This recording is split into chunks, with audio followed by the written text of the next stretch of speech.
This is North Georgia's News Talk. WDUN. This girl is on fire. 8 minutes after 7 o'clock, I got to tell you out there listening in Game On Land, AM550, FM102.9 WDUN, I am absolutely on fire for our next guest. She and her Vanderbilt teammates currently on a bus to the airport to take their talents to Oxford, Mississippi. They'll play Ole Miss, the Lady Rebels, tomorrow night in another SEC battle. Joining us via the phone line, Jasmine Jenkins, former East Hall Lady Viking basketball player, currently, as I said before, a Vanderbilt sophomore. Jasmine, so excited to have you here with us. Thank you so much. I know we have a limited amount of time because I can only talk to you while you're on your way to the airport. Just about a 20-minute ride. But I know I want to know, Jasmine, I'm sure our listeners out there want to know as well. Just simply this before we get into basketball talk. How are you doing, young lady? I'm doing really well. I'm in my spring semester of my sophomore season, my sophomore year, and, it was hard adjusting at first. I wasn't doing well at first, but I finally got acclimated to, the college life, and I'm doing better. Now, you all on a bus right now, headed to the airport, headed down to play Ole Miss tomorrow. You're coming off a very emotional, a big win for your program. What was it like in the days preparing for Tennessee and then to finally get the first win in 11 tries over the Lady Vols? Oh, man, it was, everything just had a heightened intensity. Not that we approached the game any differently, but it was just a different kind of intensity. Everybody had a different type of focus because we wanted to win so bad, not only because they're our in-state rival, but also because they were ranked number 8 in the country. So it was a huge, huge win for us last week. Now, you are, by all accounts, the point guard in waiting to Miss Jasmine Lister, one of the most dynamic players in the Southeastern Conference. What's it like learning from her, and what's it like getting the minutes you get beside a great player like her? Right. First and foremost, I just want to give Jasmine her props. Like, she is one of the most toughest players I've ever played with. She is so mentally tough, and she never gives up. So to play underneath her and beside her even sometimes, it's such a humbling and grateful experience for me because just to see and play with such a great point guard, and just to be able to learn and pick her brain every day at practice. I mean, we literally spent every day together since last June. So we get to spend a lot of time together, and I'm so grateful I'm able to pick her brain the last 2 years I've been here. Well, I know that that's going to serve Melanie Balcom very well next year when you take over that role in earnest.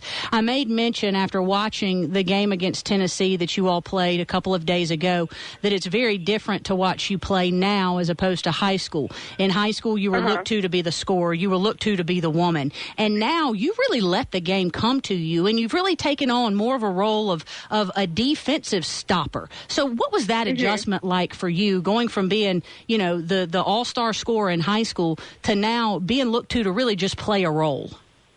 Well, obviously it was very difficult at first. Last year I really had a hard time adjusting from, being the go-to scorer to being, the facilitator / rebounder / defender. At first I didn't like it because, who doesn't want to score?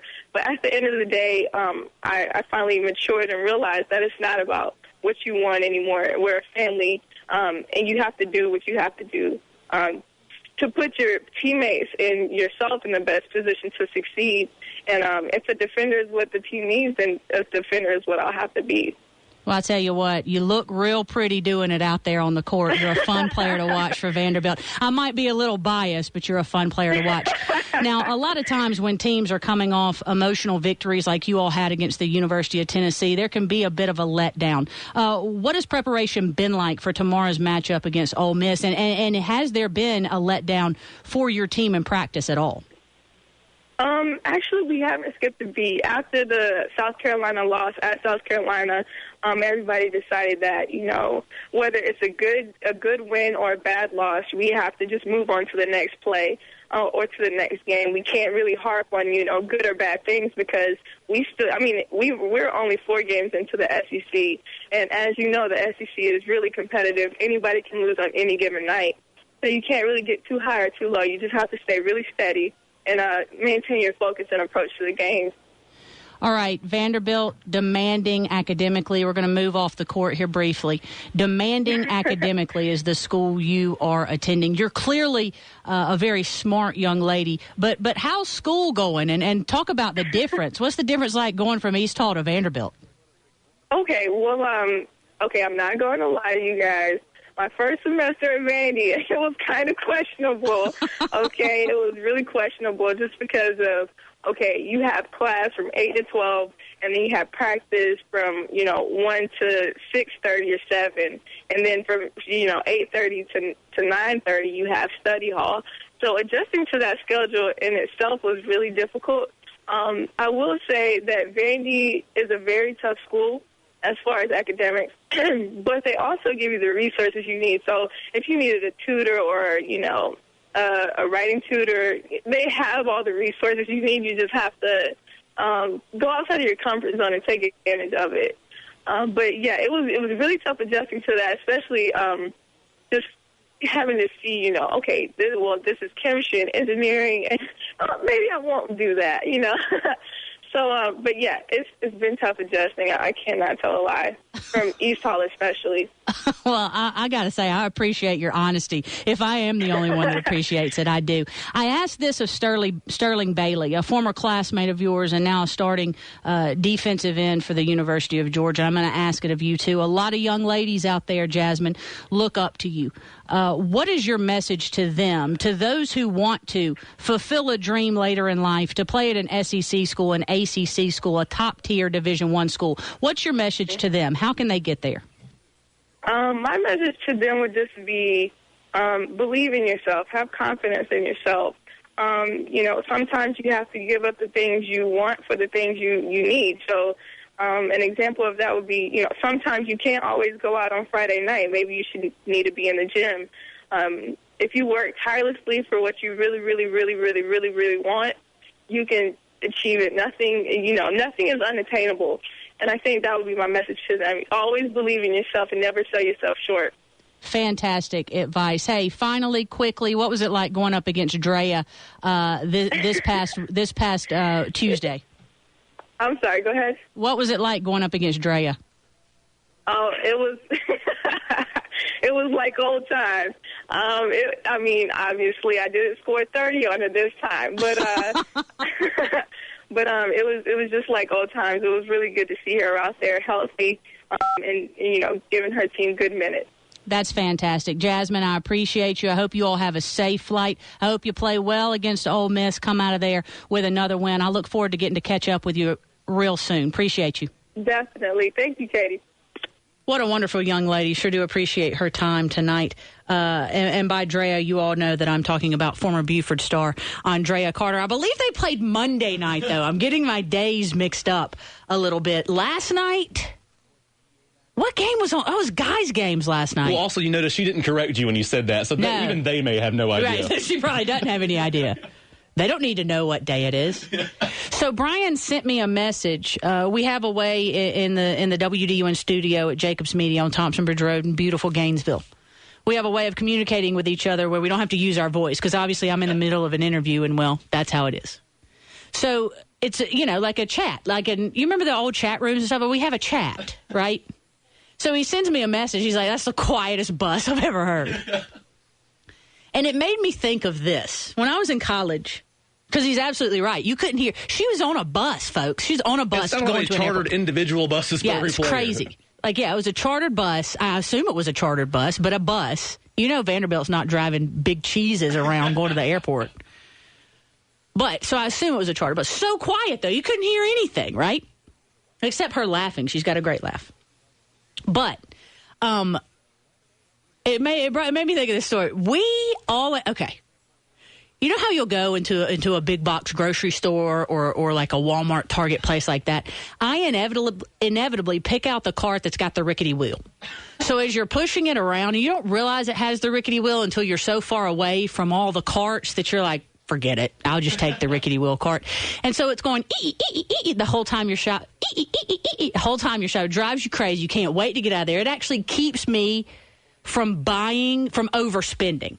Because I always pick out the rickety cart. That's how my college life was. We always had the rickety bus. At Austin Peay, this is a true story. Just indulge me for a minute, folks out there listening. It's 18 minutes after 7 o'clock. This is Game On. I'm Katie B, WDUN. Got it out of the way. At Austin Peay, we come down to the University of Georgia to play the University of Georgia. Beat them, all thrilled, get on the charter bus that we drove down in to go back to Clarksville, Tennessee. It breaks down halfway. We spent the night on the side of the highway in a charter bus. Okay, so rickety bus number one. At Presbyterian College, we always got the rickety wheel cart. Our buses, you couldn't have done an interview on the buses. You could feel the wheels turning. And it was like we always had like the that's how every road trip sounded. It was horrible. So anyway, that's what you sending me that message. In the middle of this interview I'm supposed to be doing with Jasmine Jenkins, and here I am thinking, I always picked the rickety wheel cart, and I always got the rickety wheel charter buses. Yeah, spending the night on the side of the highway in a charter bus that is, like, previously was smoking. Well, yeah. Where about did you guys break down? Like, where on the side of the road were you? Because I'm trying to think between Athens and Clarksville, Tennessee. Yeah. You're getting in the boondocks. Thereabout. Who are you telling? There's a reason KDB transferred. Yeah, I couldn't tell you. I was so upset. I was so mad. Because we come down to Athens, and of course I had a lot of friends and family show up to watch the game, and it was good, and we won, and everything was wonderful. And I just wanted to stay, and I couldn't. I had to go back on that rickety bus. And then we break down. And I look at my coach like, see, if you would have let me stay. Anyway, I'm sure your parents would have definitely invited the entire team over to spend the night. No, not that team. No, teams at Presbyterian College, yes. Team at Austin Peay, probably not. I'm just letting you know. All right, folks, when we come back, we're going to continue our sports talk. We've still got the starting five to bring you and game picks for this weekend. Who wins between Seattle and San Francisco? Who wins between Denver and the Patriots, Manning and Brady? I'm going to tell you my thoughts. This is Game On. I'm Katie B on WDUN.